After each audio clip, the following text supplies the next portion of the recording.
So last night, I went to the Summer Slaughter tour at the Regent in Los Angeles. Have you heard of this?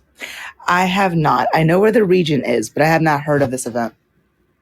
So this was something that I went to a few Summer Slaughter events when I was a kid, when I was living in New York. Um, it would be heavy bands like Asking Alexandria or Crown the Empire. I don't know, like just Okay. or actually probably heavier than that. I would say maybe a little bit darker. I probably should have like looked up some previous tours, but it was kind of like a yearly event that the people in the scene would go to. I don't remember exactly when it stopped. I don't know if it stopped like before COVID or anything like that, but it wasn't a thing for a few years. And a few months back, maybe last year, they had announced that it was coming back this year. People were super excited for it. But there was disappointment with the lineup, which I didn't like. Okay, yes. Okay. I Who was the also lineup? let me pull it up real quick. So, Because I get it, lineup matters. As somebody who definitely, went out to Lollapalooza and loves the idea of going to like festivals and stuff, the lineup matters. The lineup is what brings you out there to spend all that money on the ticket, the hotel, the food, transportation, absolutely. drinks, everything. 100%, and it's also just, it's the most exciting part of a show. It's So, it's what brings us there yeah, in it's its why we're entirety. going. What's interesting too is that I'm looking at and metal fans, I don't know if you also have this struggle, but I'm looking at the image and I'm having a really hard time. And I remember having a really hard time reading what band this is. Metal fonts are ridiculous. Please, let's do something about this. I understand it's a tradition, but for G's sakes, I can never read. I just can't ever read these bands. Sometimes it's so crazy. Some of the fonts are really crazy. It But makes it hard to see it. it's so crazy. But so there the bands were Filth, Brat. I don't know what this is. What is this? Yeah, I can't read this I can't read this thing. Okay. So the lineup was Filth, Brat, Gideon, Left to Suffer, within Destruction, Brand of Sacrifice, the 1056, who I'm going to talk about, and Veil of Maya was like the big sell. Veil of Maya was like the only band that most of us knew about. I think some people like Gideon has a little bit of a reputation as well, but that though Veil of Maya was probably the big sell for this tour. Okay. So originally this was going to happen at the Wiltern in Los Angeles, and I feel like that venue is probably a capacity of maybe 4,000 or 5,000, which is also interesting because it is kind of a festival, kind of not. It's just like a longer show. Like Doors were going to be at 3 or whatever. Doors were at 3. So it was going to be at the Wiltern. That place hosts thousands, and then earlier this week, literally, I found out, or we all found out, that this was actually going to be moved to the Regent, which is significantly smaller. So we had found out that this was going to be moved to the Regent, which is significantly smaller. The only reason why that like set a red flag in my mind is because we've been hearing a lot about, Capulet Fest or the Blue Ridge Festival. Like sometimes festivals happen and even like within the metal community, these things happen and they're just not going great. And sometimes they go really, really well. It's really hard to tell. I guess you would have to like go with like the standards of whatever the millions of promotional companies that frickin' Live Nation hosts and just try to feel safer with them. But I don't even know if that's the case. But in any case, it worried me. um, but I ended up going anyway because I was like, you know what? None of the bands drop out. When bands start dropping out, that is my big like. Okay, now I'm not going to this show. You No, know what I mean? I Like completely that's. get you. At that point, But you're like, okay, we don't even really know who's going to be showing up because you guys have switched out the person who's coming through like 4 times. yeah, that's I my get deal that. breaker there. But change in venue, change of venue, I can whatever. And it's a smaller venue. The tickets were cheaper. Okay, fine. And I gotta say, so I get there maybe like 2 hours ish after doors. I thought it was like, you can tell you go in there, there's not a lot of people there. They're maybe at like almost half capacity, maybe less. And it was very much like, I would refer to it more as like summer kickback. It was the most chill metal show I've ever been to, but it was a cool vibe. And I am happy that I went because, you know, I saw Veil of Man. I was super close. Like it's just floor and stage. So one of the closest I've been to a band. But the first band that I had seen perform that night was the 1056, and they were excellent. Apparently they're from Paris, France. They are all absolutely gorgeous. And I met with them after the show. I had bought their CD. They signed it for me. They wrote happy birthday on it. They were all really super nice. So if you're out there and you do like metal, and you're looking for something relatively new, 1056 period. Cause that's, I think, how they write it. It's like TEN56 dot. Okay. But, they were really awesome. They, I think, were probably one of the, like, they stuck out to me. Like, I know that they're going to be around. And like I said, they were also very, very sweet. I mean, all the bands obviously were super great. One of the bands, I think it was Brand of Sacrifice. Actually, I'm pretty sure it was Brand of Sacrifice. Sometimes what bands will do is like they'll play a little intro song before they come out, and they decided to do the Pokemon theme. So I was ready. God. I was there by myself, going off with my Nintendo 64 shirt. Oh, I can imagine. I can imagine. Vibing. Yeah. So, and in between, it was so funny too, because in between the sets, and this happens sometimes at metal shows, sometimes they'll play like rock or whatever, and sometimes they'll just play whatever top 40. But this sounded like specifically like somebody was trying to be funny. So first, I had never heard this song before, but I had heard my best friend other than you, a certain Cake, if you will. She had been saying these lines like, "Oh, is someone gonna match my freak?" And I was like, "What is this?" And I didn't look up the song, but then that song played at freaking Summer Slaughter, and I'm like, "Oh, I know this." And then there was one song where I was like, "Oh, this is a catchy little tune. Who is this?" And it was actually Kendrick Lamar. It was They Not Like Us or Not Like Us. Like that song's really fun. My gosh.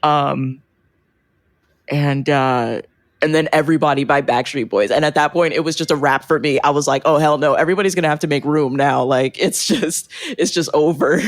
And they played, it's like just, it was wild in there, but so freaking chill. It sounds like a great experience. So all of this, it was quite the experience. All of this to say, y'all, like, if you're not familiar with bands and you like music, like, I feel like that's who was there. Like, everybody was just like, well, I like metal. This is why I'm here. You know, I don't know. Go to shows, guys. Go to the shows. Check if it's at a smaller venue. Definitely go to the show. Just go to shows.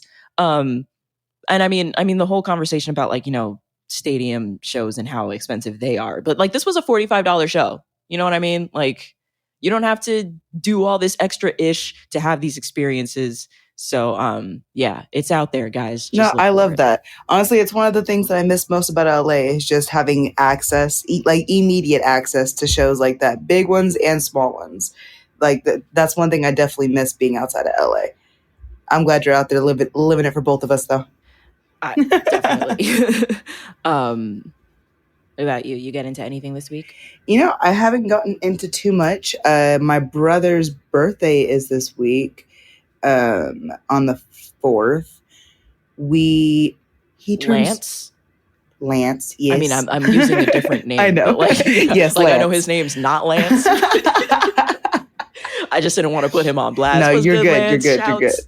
Now he is turning, I want to say 24, 23, 24. So somewhere in there. I have so many siblings. Don't blame me for not knowing their exact ages. I'm usually like 1 year under or over on almost everybody. Yeah. But he turns like 23, 24, something like that this weekend. So we're figuring out what to do there. We were going to try and have some of the family come out here, but it kind of seems like everybody's, up in the air. My sister's boyfriend just started a new job. They have a couple of kids, so she may not be able to come. My other sister is moving at the moment, so if she comes, it'll probably be a little bit later. But we'll kind of see what happens. All in all, realistically, that's about it. It's just a little bit of family time this weekend. Other than that,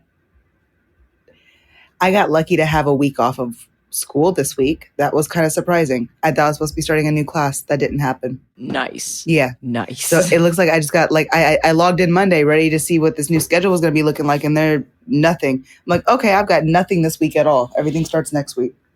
So we're cool. Everything's been good on this end. It's the first chill week I've had in a while, honestly. Awesome. Well, great.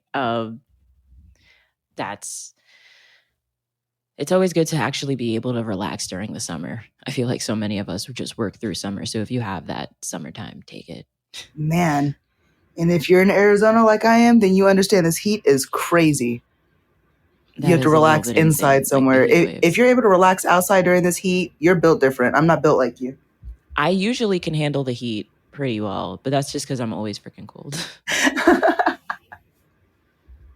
See, I wish I had that. I feel like it's easier to get warm than it is to like cool down. Like I could throw a blanket on or grab a hoodie, but like who carries around like portable fans and AC units?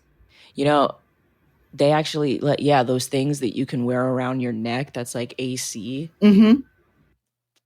That does seem kind of genius though. That would be so cool. Oh my gosh. Okay, but yeah, before we start inventing other things and going off to completely other things. Those things exist though, but yeah. Wait, do portable AC units like actually exist? Like ones I can have like wear on around your neck? Not like a spray bottle that just kind of gives me a bit of a mist and then a bit of No. Ooh, I'm gonna have to look into that. Living out here, those are things they should just be selling on the corner store. It's too hot. Yeah, that's actually not a bad idea. At a Five Below, right? Exactly. Dollar Tree. Honestly, you could throw it in Target. You'll still have my happy ass in there. I will spend Target money for a portable AC unit around my neck. 100%. You heard it here first, y'all. Oh my goodness. Let's roll into it. Let's do it. Hi, people. I'm Dax. And I'm Em. And this is Full His House. Your Full House Fancast. Or is it? I mean, geez. I mean, we seem to be struggling just a little bit today, but we'll get on it. We'll hit our roll at some point. Maybe I'll get my words together. We will. Today we are covering Season 1, Episode 12, Our Very First Promo. The Tanner family is thrilled when they are chosen to appear in a local promo at Danny's TV station. Initial thoughts? This was an interesting episode. I thought it was very interesting. I like the idea of kind of like the acting while acting, kind of like the Tropic Thunder effect, if you will. It was fun. This was a fun episode. Yeah, you know what? It was fun. I'll tell you, it's not one of my favorite episodes, but it's a funny one. I don't know really what this episode is trying to do, but it's probably just all for the yucks, which is 100% acceptable. You know what? I was thinking the exact same thing. I was like, I don't know if this episode has like a specific purpose, but it was funny. It was lively. It was something that was a little bit different than what we're used to getting from them. We got literally a bit of everybody in this episode, which is also very rare because usually like we'll kind of center around a couple people or a couple characters. There'll be almost full episodes where we'll just not have Michelle or just won't have Jesse or something like that, or not Jesse, Joey. So it was fun to have an episode where we had the entire family like really in it involved. So yeah, no, we have a lot to break down. And as we hit certain scenes, I definitely got certain things to say about certain characters. Mm-hmm. Yeah. This is an interesting, this is a meaty episode, regardless of the fact that it's just like, wait, what are we doing? But yeah, like there's still a lot going on. So we start with DJ and Kimmy coming down to the unfinished basement. Pause. Right. Yeah. Yeah. I know that they spoke about this a little bit on How Road Tanneritos, which if you're listening to this and not listening to that, that's crazy. But I think they may or may not go into why it's aired in this order or theorize. But I guess these things do happen sometimes. They're shot in a weird order, they're thrown out in a weird order, and there are things that you can and can't control, I guess, when you're in a sitcom life. So I get what you're saying, and like a part of me is like, yeah, that makes sense, and then the other part of me is like, no, because we literally just gave Joey his own room. The basement was complete. We showed off plumbing and everything. In this situation, it is a little bit more sloppy. Even for a 90s situation where they're not focused on continuity too much, this is a new set that you've introduced to the audience and you spent a whole episode doing. It's wild that that's something that wouldn't be paid more attention to. I also want to double check if this is actually how it was aired, and I'm 99.9% sure that that is the case. If that is not the case, please let us know. But yeah, it's just weird. Seems a little sloppy, but you know. Yeah. No, there's a couple things within there that kind of give me an issue, but you know, we've already kind of just established that it may not be like I guess where it should have been aired, or I guess it was aired out of order or something like that. I'm not quite sure what it is. All I know is that it airing in this order is a little bit messy. It is a little, I don't even want to really use the word irritating. It's just one of those things where I guess if you're watching it, you know, if you just come across it on TV and it's a random episode, you're not going to think too heavy about it. But when you're watching it in order like we are now, because so far we've kept within a certain timeline and we've kept going forward down that timeline, this is the first time where I felt like for some reason we've done something completely different and it doesn't make any sense to me. Yeah. It's weird. It's definitely weird. I agree. So it's DJ and Kimmy in the unfinished basement, and Stephanie follows them down. DJ says Kimmy and DJ are having a woman-to-woman talk and says that Steph and DJ can talk later. When Stephanie's on the way out, we hear the sound of a monster. And Stephanie freaks out, and Kimmy does this crazy moment where she suggests that maybe Steph is like the kid from Poltergeist. Yeah. Who has their back thing. It was such a funny moment for Kimmy. But that sound, what was your initial thought when you heard that sound? What did you think it was? I'm gonna be completely honest. The first thing that came to mind was, what does the fox say? And then like the sound, like for whatever the reason I heard that and I was just like, is it a fox? Like personally. But I've never heard a sound like that before in my life. I've had friends who had ferrets, and they never sounded like that. So that was different. But I definitely thought fox at first, just because I know fox make weird ass sounds. Weird, very, very weird sounds. Yeah, I can't tell you what I ever thought this sound was. Like, I think I've just been watching the show for so long. I've always known what it was, and I don't want to spoil it right now. But yeah, weird thing. We are then now in the kitchen where we have a little bit of a moment with Joey where he's cooking, but I don't know what he's doing. I guess they're doing some weird,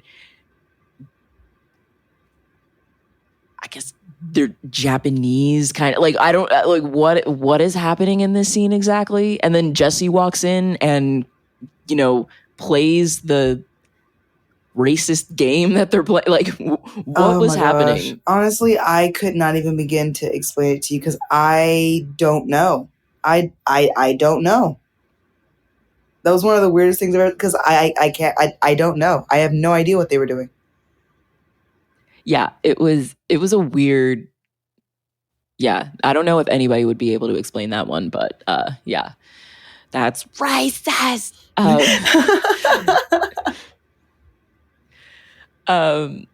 So Joey says that Brianna called for Jesse, and Jesse mentions that he nailed a date with her while at work.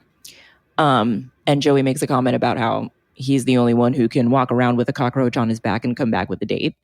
And Jesse says, hey, if you want to borrow my suit, all you have to do is ask. And I mean, facts. whatever, guys. Like, no, whatever. look. I mean, facts.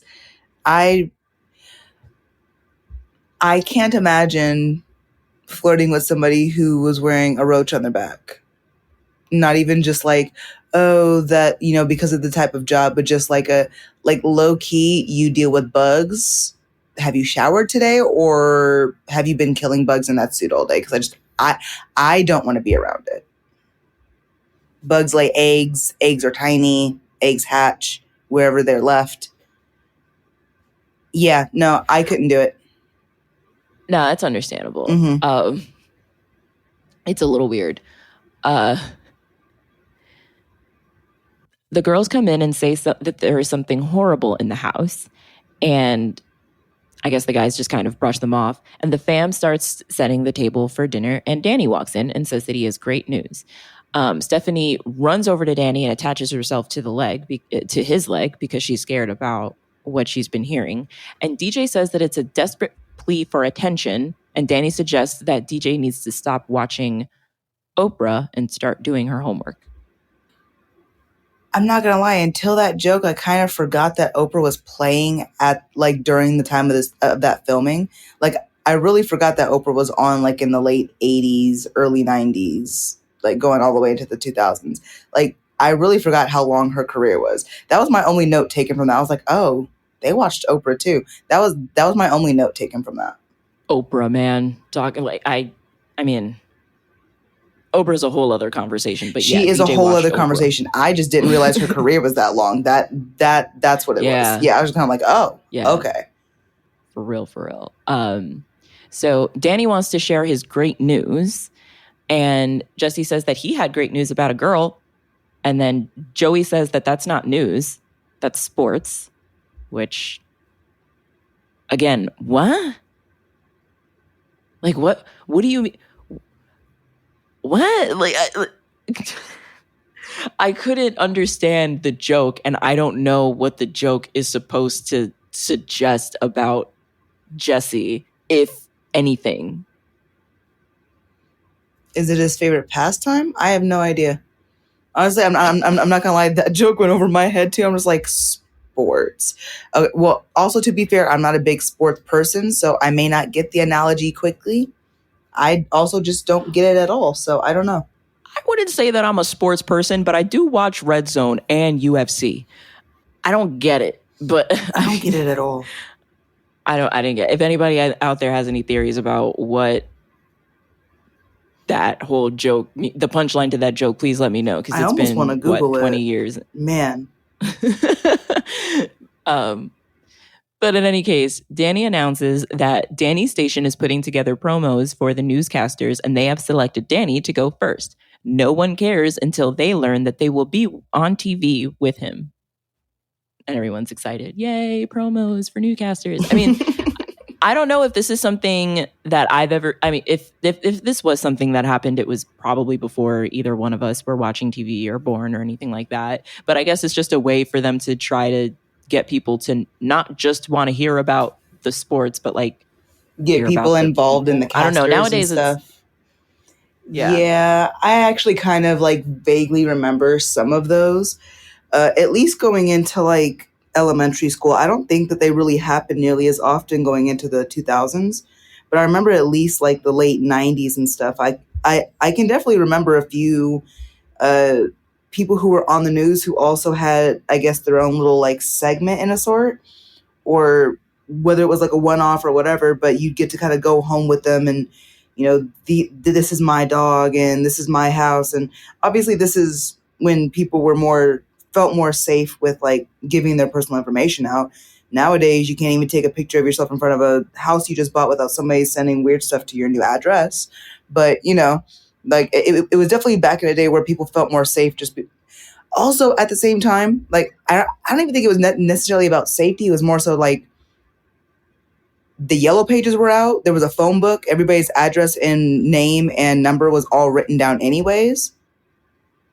And the thing is that was in your house, whereas now you can still have access to that public information if you wanted to, but you'll most likely have to pay a fee on a website to be able to get it. Exactly. Whereas before, it was already in your house, that information, if that person, still lived there. Exactly. Or whatever. So but, it probably didn't really cross their mind. I was like, oh, this could be a dangerous thing. It probably wasn't very dangerous for them at the time. But I'm sure there's probably some incident that made them stop doing it. I just wonder what that incident is now. See, now I'm just wanting to do a deep dive on why they stopped doing those. But it could also just be that it wasn't like the ratings just were not where it's at with those. Like, I don't know about that. People love finding out if the hot newscaster, whether male or female, are married or not. Maybe with the rise of social media, they were just able to get it there. Could be it. I don't know. But if anybody has any insight as to where that art form went, let us know. Please. Everyone tastes Joey's food and wince, and they decide to order pizza, which apparently it already is. But then why is it deconstructed on the plates? Like, what do you mean it's pizza? No, it's not. Yeah, that was kind of concerning to me. I'm just like, wait, pizza is like one solid dish. I was really trying to figure out how he attempted to make pizza and how it then ended up looking like that. That was very confusing. But that also is very Joey. I'm both confused and impressed. Right. But this is another thing that kind of makes the order kind of sloppy because they also touch on his bad cooking in the episode where they give him the room. But anyway. Anyway, I guess whether or not he gets the room, he's still going to be like not a great cook, but it doesn't matter. Yeah, it's just the order is kind of, bugging me just a little bit. But again, it's just because we're like watching it in order. So I'm expecting to see everything in order. Yeah, and we're going like back to back. So it's like hitting us. It's a lot more jarring for us than it would be probably if it was weekly or whatever. Yeah, because you wouldn't think about it too heavily. Right. At night, while the girls are trying to sleep, we hear the sound again. Stephanie says, "They're back." And DJ asks if Stephanie made the noise, and Steph asks to sleep with DJ. DJ is also scared, so she says that it's okay for Stephanie to get over there.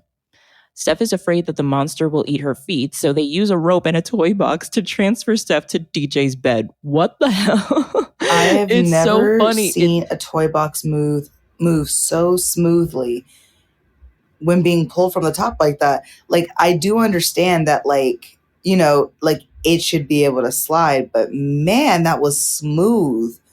Just it was. Does it have wheels? Right.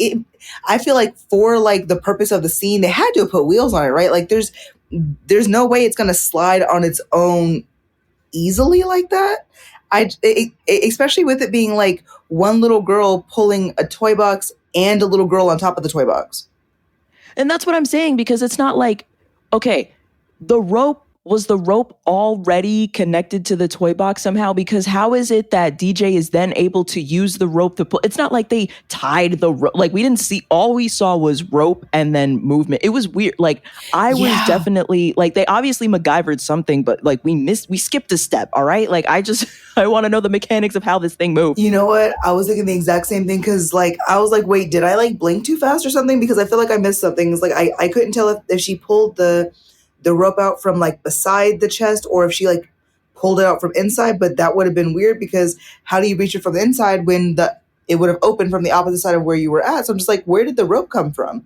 And then she just sits on top and she tosses it over and they just pull her over with ease. I'm just like, even when I was younger, you could have put one of my smaller siblings on there and I still would have struggled with that.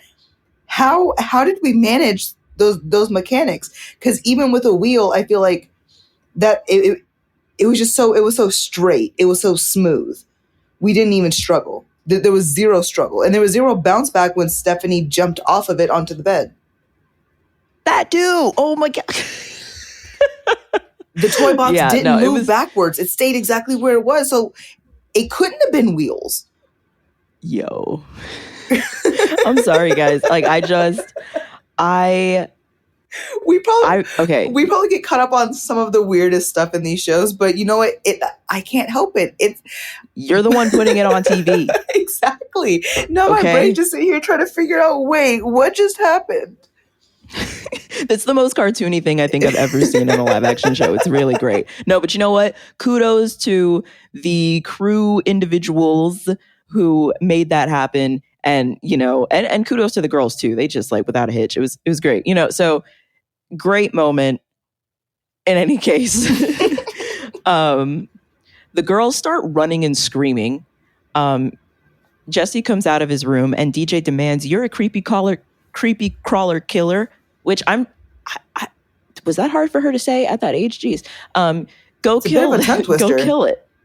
Yeah. It really is, but it's a cool. I love alliteration. You love alliteration, and Jesse corrects her and says that he is a pest control specialist. And DJ says, "Pardon me, go kill it." Danny enters the room, instructs him to do the same thing, and Jesse gets on his soapbox about how movies aren't about exterminators or something, and how he's the real hero. And not for nothing, yeah, I hate killing bugs. Are you kidding me? I remember when I first got my first apartment in Hollywood, I would call up random individuals when there was a bug in my freaking apartment because I was that freaked out. Okay, I get it. But you know what? Maybe that should be a movie. The Exterminator. You know what? I mean, okay, and don't hate me. And they did a Super Mario movie, and I know they're not technically exterminators, but it's very close. But at the same time, I'm also trying to figure out where, okay, if we did a horror movie, right? And there was already kind of a horror movie that was like this, where there was giant spiders or whatever.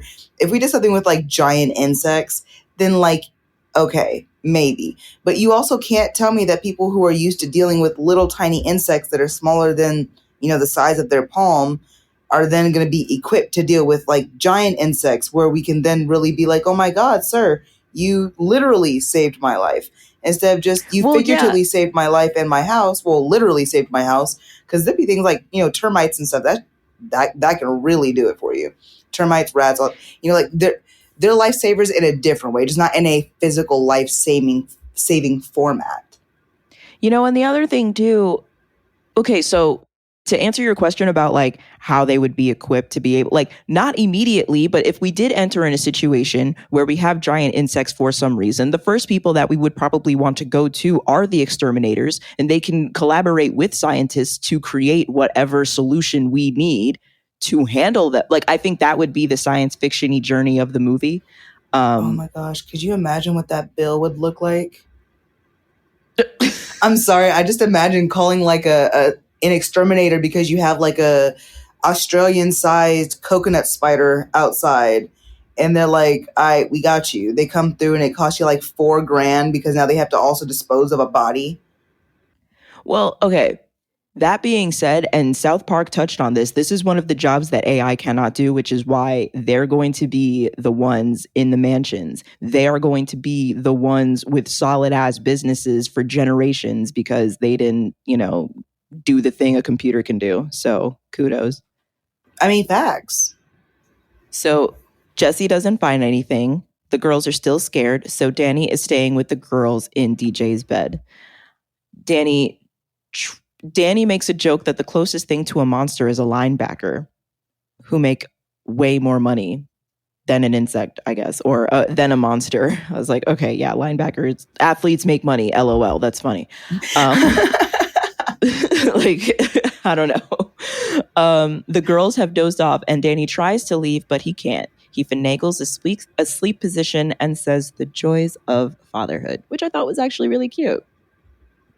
It was a sweet moment. He didn't want to wake them up. I mean, look, it was a very sweet moment. He definitely tried to get up. He tried to get up and it wasn't going to happen. So he knew that the best thing he could do was keep him asleep. Otherwise, he wouldn't be sleeping tonight anyways. Correct. You do what you got to do. Exactly. Joey and Jesse are getting the baby ready for the promo. Mm-hmm. And they're doing all types of weird stuff with her hair. And they go with a bow and one of each shoe. And Jesse's finger is stuck to Michelle's head. And then they hear the monster again. Jesse uses his skills to identify that it is a ferret. Not just and any suddenly is like ferret. super hype. Not just Oh, any yeah, no, ferret. like It was like a silverfoot male. What do you say, 2 pounds? Yeah, like he was able to like give you the stats on that ferret. Man, that's a skill. That is a skill. He said, I heard it. I can identify it immediately. I see it in my head. But then was also able to like track where he was going. Which is crazier. It's like you're just listening to the pitter patter of his feet. You're like, it's going northwest. It's heading towards the garage. Jeez. Yeah, no, it's like, hey, man, I feel like Jesse probably did have a knack for that. You know, maybe like it is the family business. So I was going to say the exact same thing. Maybe it has something to do with it being a family business type thing. Because, I mean, usually in family businesses, especially if they've owned the business for a long time, you end up growing up helping in that business even before you're really supposed to be working. Right. Which, I mean, we'll get into a little bit of the family business of, you know, the bug killing. But yeah, Jesse's good at his job. Joey holds up the mirror to Michelle and he gives her a kiss, which is just a cute little moment between Joey and Michelle. Mm-hmm. And there is someone at the door. The girls ask if they look okay, and Jesse leaves to go chase the ferret and lets them open the door, which kind of gave me pause for a second. I was like, I don't know if 2 little girls should just be answering the door, but I also know that we're living a little bit in a universe where there are no monsters at the door. There is no I am the one who knocks situation in this area in San Francisco. But it did. I was just kind of like, ooh, we have a 10-year-old and a 5-year-old opening the door. I don't know if that's safe. Especially when you know that miscellaneous people are going to be showing up. It's not like grandma's coming and you know that she's coming at this time and that's the knock on the door, you know? Exactly. See, that kind of bugged me too, especially since I'm like, we both know because we just saw in the scene beforehand that Jesse and Joey are there. Right. So the girls aren't home alone. I don't really know why Danny's not there, but we do know that because he walks in later that Danny isn't in the house. Well, we do get the revelation on why Danny isn't there when the girls open the door. It is the TV lady, and she asks if she can see the girls smile and put their coat somewhere, which they do. And she was like, adorable, and you take direction. She's super patronizing and super annoying. Mm-hmm.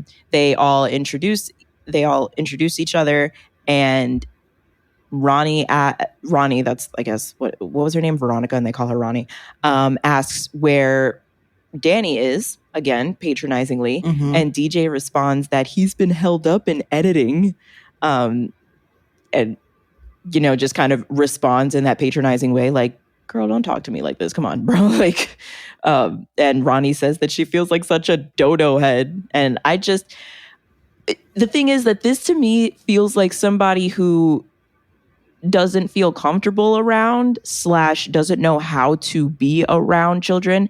I don't necessarily feel comfortable around nor know how to be around children, but I wouldn't act like that. I would kind of just talk to them the way I would talk to like a normal human being and just try to leave out the curse words. That's the best I can kind of do, but I wouldn't go into this whole Miss Rachel thing, you know? Okay, so I'm not going to hold you. I didn't take it the same way. I definitely took it as more of a, she does not like children, does not like this part of her job, but she does it because it pays the bills type of thing. The same way that like most people who work in customer service, like kind of grin, bear it, they deal with you on the phone, mute it and cuss you out and then come right back again in a sense. Her patronizing is almost the exact same thing as like muting you to cuss you out and then coming back on to then be nice to you.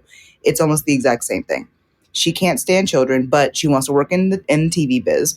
Right now, she has to do these editorials, which means she has to get into people's faces, deal with their family, deal with their dogs, their kids. They have to deal with all of these things coming from other directions, none of which they can really control. They just have to kind of deal with because all the things that are coming at them belong to technically somebody else, somebody who they're technically supposed to be working with.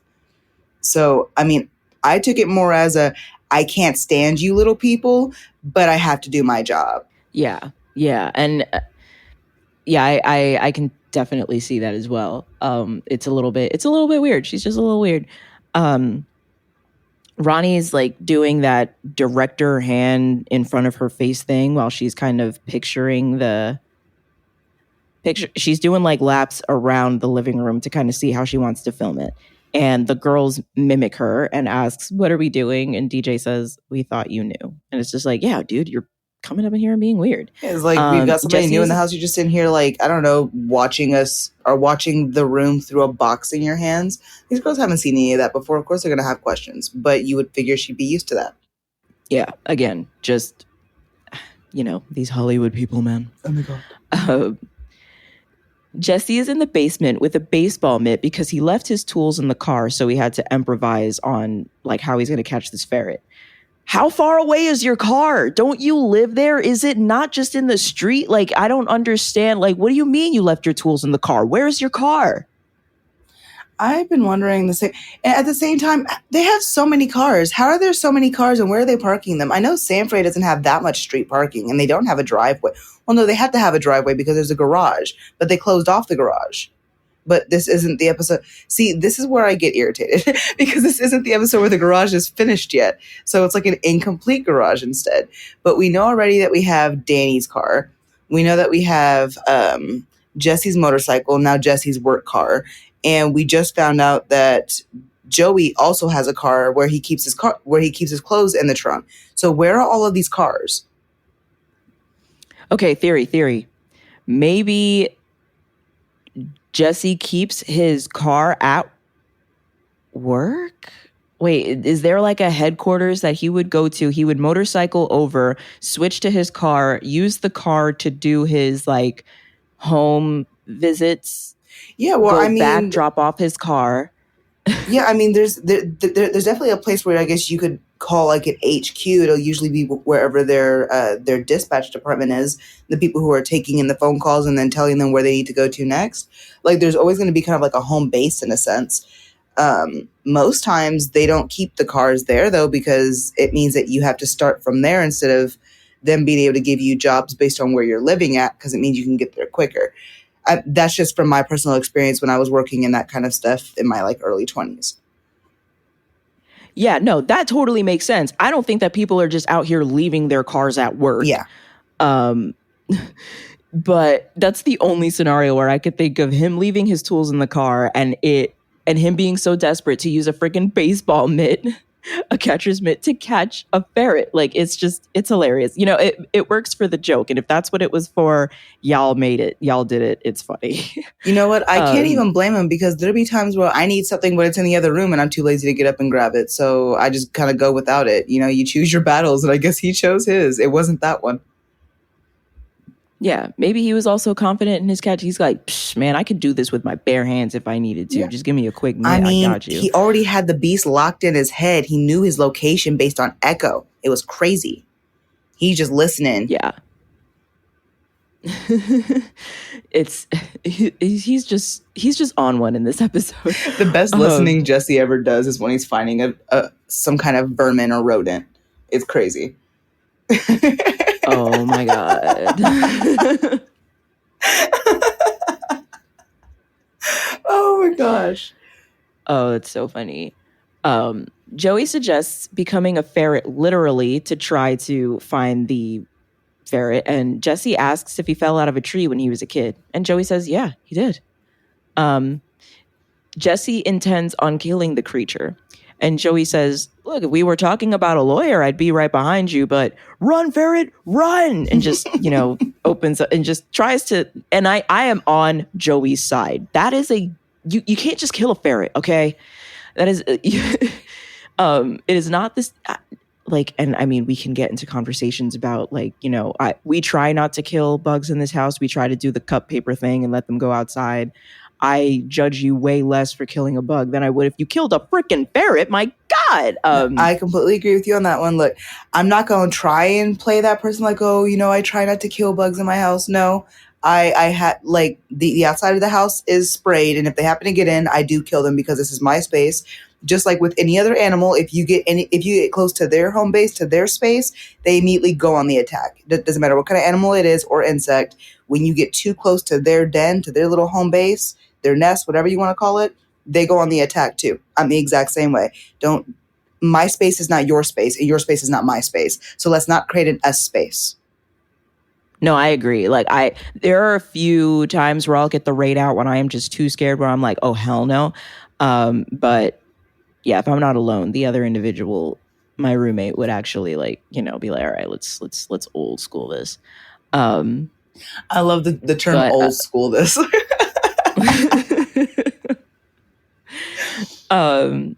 Jesse continues to track the ferret and climbs up into the attic, and Joey starts cheering the ferret on. Go, ferret, go! Just doing this weird cheerleading move.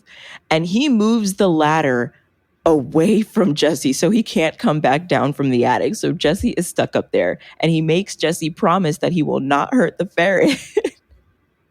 And I'm just like, yeah, Joey, go. Like, do whatever you need to do for this creature, man. Like, it's an animal. You can't just do that, man. And as the two are working on getting Jesse out from the attic, the girls come down with Ronnie. And Ronnie just throws hella shade at the entire family and says, I'm in trouble. Excuse you? You rolling up in here saying that what's wrong with this? Like, really?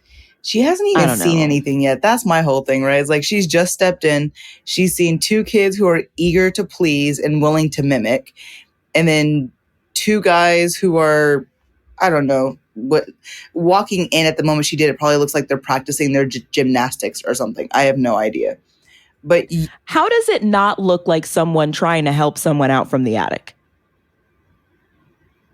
Because Jesse is literally straight up and down. He's doing a handstand, but on Joey's shoulders. So it's almost giving like circus act in a sense. Especially, okay, considering the fact that what we saw was also absent of the ceiling.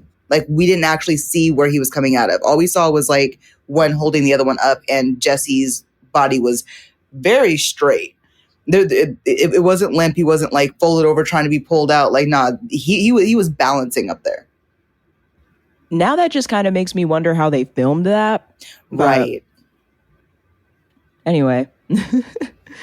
Oh man, it was giving circus act. Just a little bit, yeah. I mean, like I can understand her very small concerns. You get me? But like, how do you start making up a story for a family when you haven't even asked what the original story is?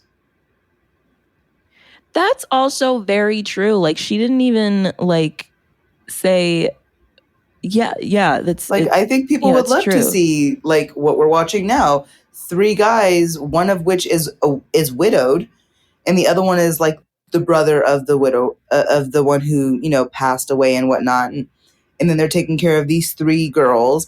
I could even go for adding the dog in for like gigs, but like to change the whole story and then to basically fire 2 family members and say you can't be a part of the family for the segment is so crazy.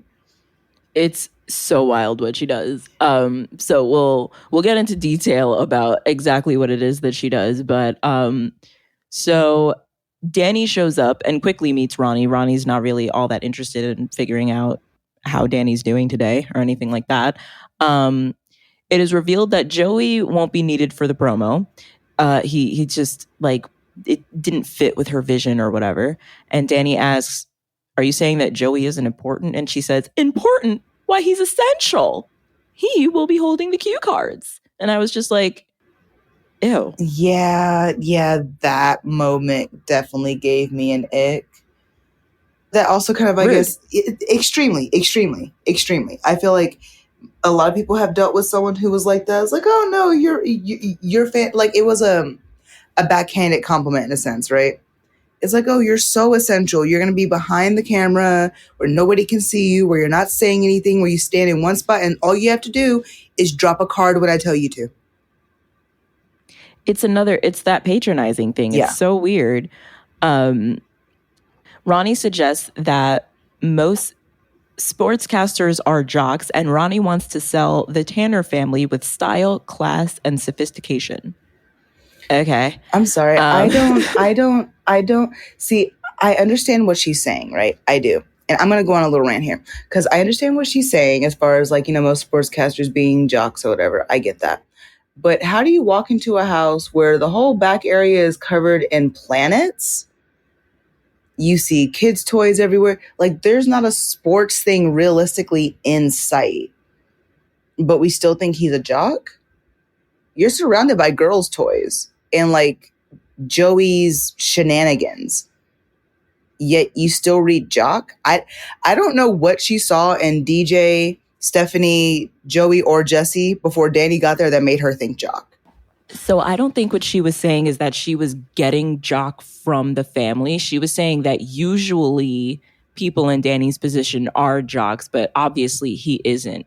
So to give them that unique spin, she wants to sell them with style, class, and sophistication. See, I didn't take it as a obviously you aren't. I took it as most sportscasters are jocks. And to make sure this isn't like all the other ones, I've set up a story to guarantee my success.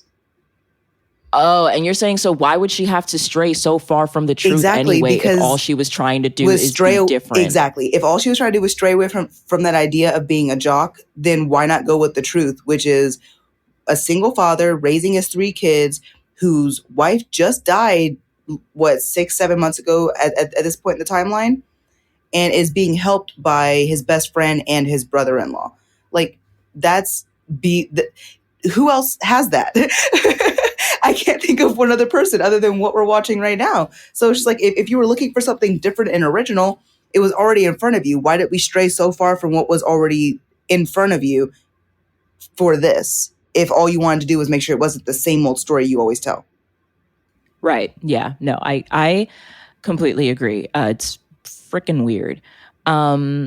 So they start rehearsal. Danny walks in after she says action, and he says, "Ciao, family." He's like, I guess this is the Italian me. Ciao, familia. Like, at first, it's just like, fine, okay, you want me to say ciao, which doesn't make any sense because the family's not. I mean, we get into this way later into the series, but the family's kind of Greek, right? So yeah, because or they have Greek roots. Jesse's Greek? Yeah, that's what I was gonna say, because it kind of threw me. I was like, wait, ciao. I mean, look, I know that in a lot of languages, like, certain words will overlap, but I don't believe ciao is Greek for hello. I'm pretty sure it's only, Italian for hello, which is fine. But it's like, at this point, it still feels like she's trying to fabricate something that she could have just, when she could have just pulled from what's already in front of her. You keep Jesse a part of the family, and then we can go Greek. Why? Because they're partially Greek. Like, the girls are mixed. Right. But speaking of ciao, in my family, there's some Chile relations in my family, and they do say ciao. And yeah, Viva Chile. All right. Yeah, Chile is a special place to me. And so I just always think of that. Like, that's where also my mind went. But yeah, it's another one of those things where it's like, okay, different for the sake of being different, I guess, and just randomness. Mm-hmm.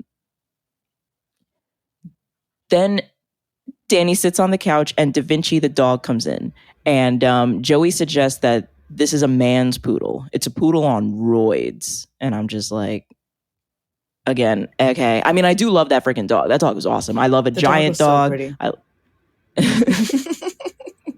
but I've also always loved poodles, especially when they're not shaved and they just big curly fuzz balls. They're so cute. I can go either way. I do love the classic terrible poodle like look as well. Mm-hmm. I just think it's so. I know it's a little bit ridiculous, but I do love the look of it. I'm trying to. I do want to do some research on whether or not I should love it as much as I do. Or if there's any terrible. I don't think there's anything terrible about it, especially considering what they're doing is just kind of like shaving down the hair. There's no like permanent modifications that go along with it that could really like harm anything. So I think we should be safe on that end. Yeah, I think realistically, like, just going with the classic poodle look. If you have the money to get their hair retrimmed and touched up every week to make sure it's not looking crazy, go for it. That it's just really expensive. I think that's why a lot of people, especially when they're a little bit more on the wealthy side, will have that more classic poodle look. Yeah, it's weird with the whole dog thing. I did grow up my first dog, he was an English Springer Spaniel, and he was actually the grandson of like an award-winning, show dog.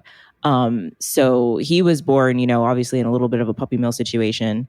And they cut off his tail when he was a baby, because they do that with dogs sometimes to give them that like look or whatever. And it was just always so. Honestly, obviously it's very sad. I'm happy that we ended up getting him, but it was just always so silly just seeing his little nub, and then the other two dogs that we had their long ass tails, and just yeah, it's weird. It's weird. But anyway, poodle. Poodles are great. The girls come in looking like they go to Madeline's rival school. Like, I don't understand why does Stephanie have a cello? And they say, what do they say? Hello, Papa? Yeah. Like, oh my gosh. It was giving, you remember that one scene in Matilda where the girls are in all gray? No. No? Okay, let me see if I can remember exactly which one. It's, I believe it was Matilda. Yeah, it was like a portion where they were talking to the principal, and one of the girls got thrown into that coffin, but they did like a black and white, or almost black and white kind of filter over it, and it made the girls look like they were just kind of like in almost like a prison. Honestly, the principal wore something very close to what DJ and Stephanie came out wearing. Yes. So the Trunchbull did wear like a gray jumpsuit, and in the original Matilda, there is a lot of grayness. Yes. And like the school is kind of gray. The only like real color is with Miss Honey and like with what Lavender wears, and then the blue dress that Matilda wears. But none of this is the point.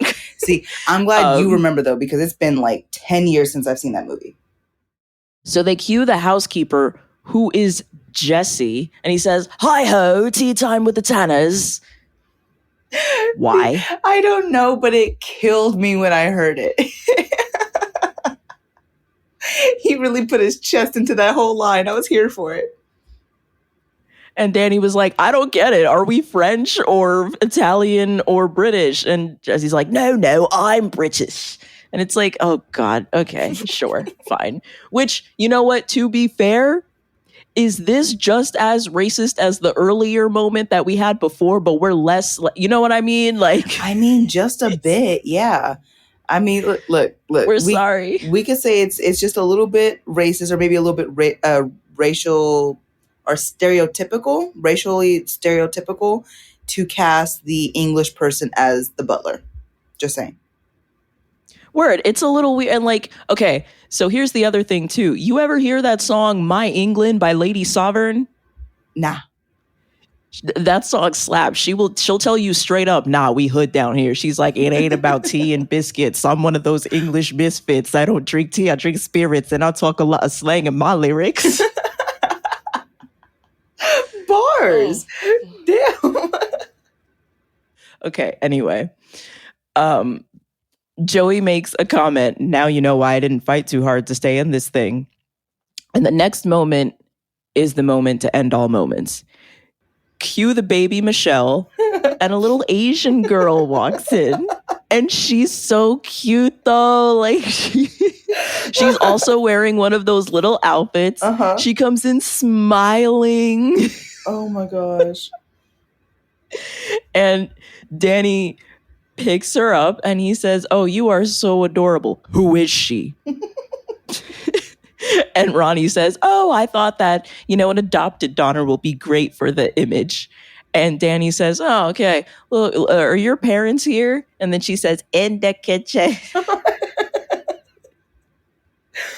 And then walks on by. Dude, I don't know how this little girl did not become a star. Where are you today? Oh my God. You killed this scene. So cute, so smiley. Like, also, we already know we didn't see a lot of people of color on the TV back then. So she was paving ways. So cute. Yeah, she was like I think she's the first real person of any color realistically we've seen on the show, other than I guess we can count Jesse. John Philip Stamos,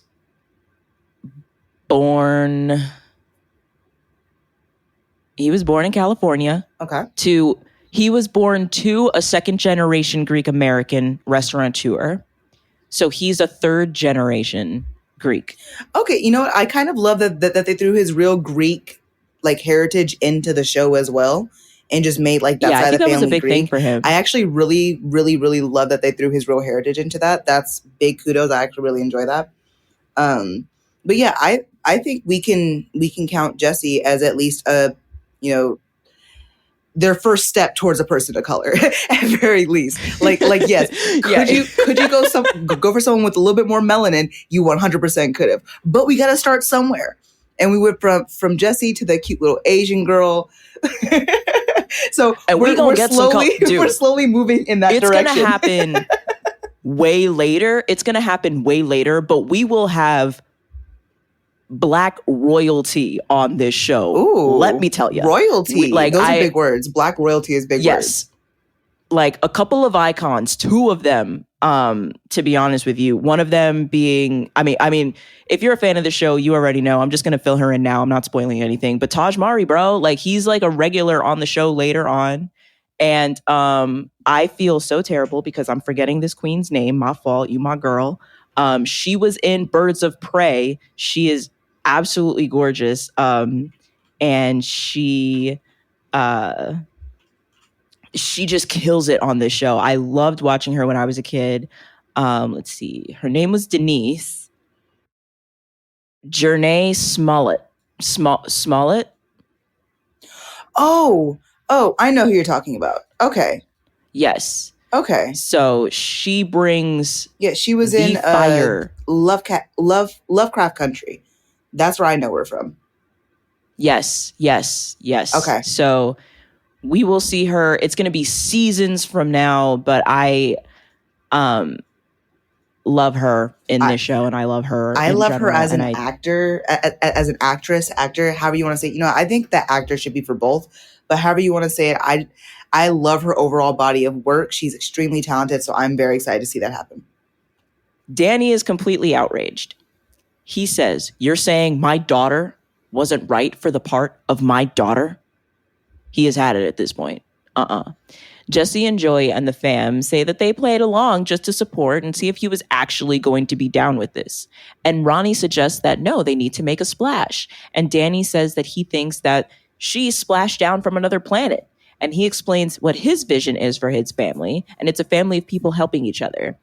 And that he wants his children to play the part of his children. And Ronnie says, it's been done. And Danny says, but not by the Tanners. Danny says that he will direct and Ronnie can hold the cue cards. So the tables have officially been turned and Danny is in charge. Here for it. In the next scene, we see the promo, and he starts by leading the audience up the stairs to the girls' room. He gives us a really big golly at one point, which is just. Can I just say Danny was adorable in this scene? This whole little piece here, he was absolutely adorable. You could tell his it felt like dad humor, and it was adorable. Yeah, he was kind of just having the time of his life. We meet the girls in their room doing their homework, and Danny announces that he teaches honesty and marketing. They then run into Michelle's room. Jessie does that little La Bamba thing on her with her mouth, which is just a little bit of silliness. And Danny gives a nice little plug. He announces that Jessie is in a band called Jessie Cochran and the Rippers, which is actually just Jessie and the Rippers. And he says that Joey is a comedian, and Joey says that he's a lot more funny than he is right now, normally. Which in itself was kind of funny, actually. Yeah, definitely. During the wrap-up of the promo, DJ asks for a raise, and the audience claps.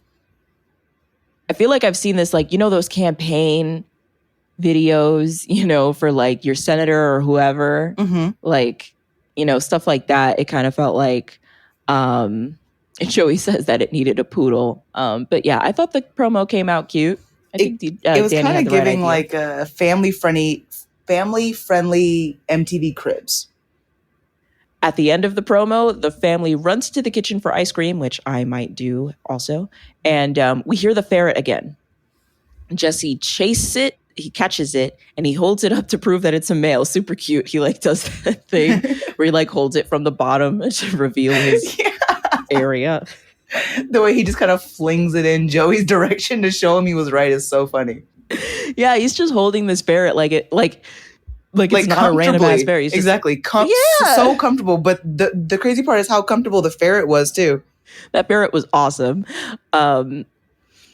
Jesse agrees to let him go free, and the boys both sing "Born Free" as they carry him out into the kitchen. But yeah, that's the episode. I'm gonna go ahead and like say that this is probably our most unhinged episode, and I'm getting tired of the word unhinged, but yeah. I mean, realistically, yeah, look, this episode was so all over the place, even in timeline wise. This episode was so all over the place, but I was still kind of here for it. Like, there's pieces, like I said, that were like really, really annoying and irritating, especially when it came to trying to break it down because my mind's trying to put it in the timeline.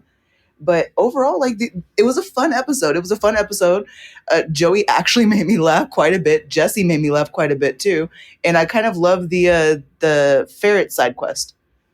I love the ferret side quest too. Yeah. Like that. It was fun. I do love, and we won't see too much of it anymore after this.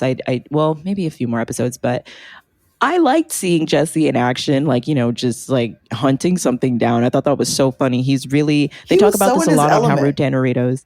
Yeah. Like just his physical comedy is so there. Yes. And like he was in a bunch of different like costumes. Like he's in his suit for work. He's in the hi-ho with the tanners. You know, he's doing, there was just so much range for him in this episode.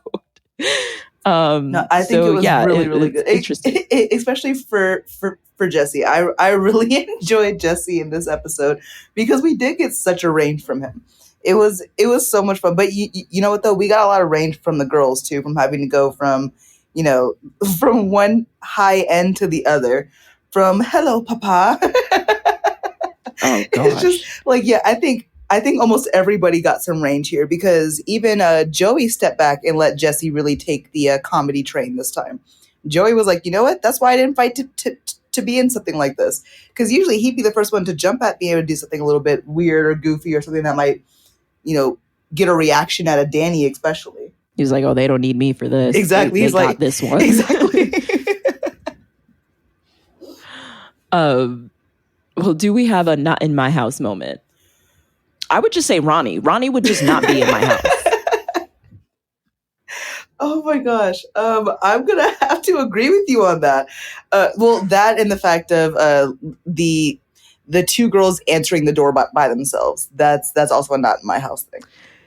Yeah. Just the idea of two small girls answering a door by themselves. I don't care who's supposed to be coming over. You don't answer the door. You call an adult and let them know to answer the door.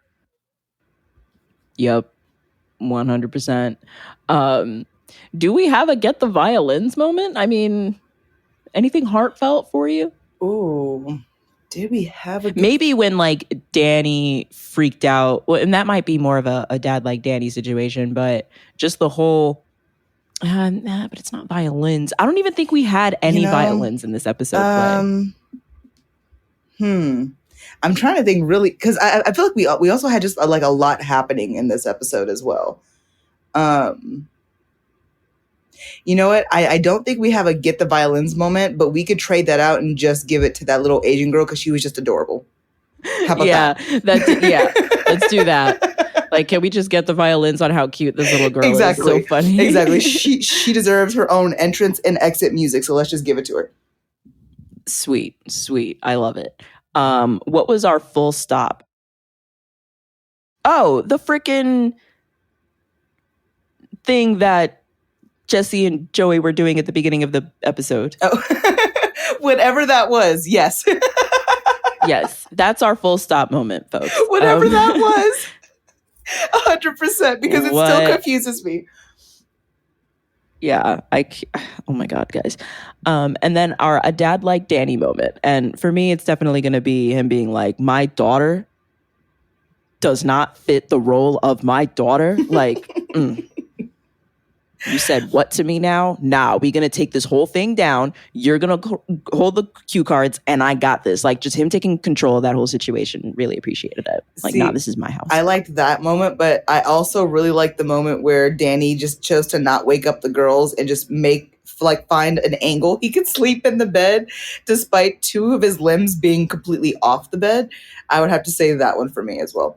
Like, that was adorable. It's definitely a dad like Danny moment. That's a great one. That's a good one, yeah. Yeah, well, I think we covered everything. Oh, we had to have. Oh, gosh. Any other final thoughts before we wrap things up? No, I really enjoyed this episode. There was a lot in this episode, and while it was a little off timeline-wise, there was a lot to enjoy here, especially Jesse's newfound range. Yeah, a lot of fun with Jesse. It was just a fun, lighthearted episode, and yeah, it was really fun to cover it. It was. So I think we can sign out. Thanks so much for listening, everyone. Please remember to like, subscribe, follow, all the things, and stay tuned for the next episode. Until then, this is Dax. And Em reminding you to lock your doors, especially if Veronica is there.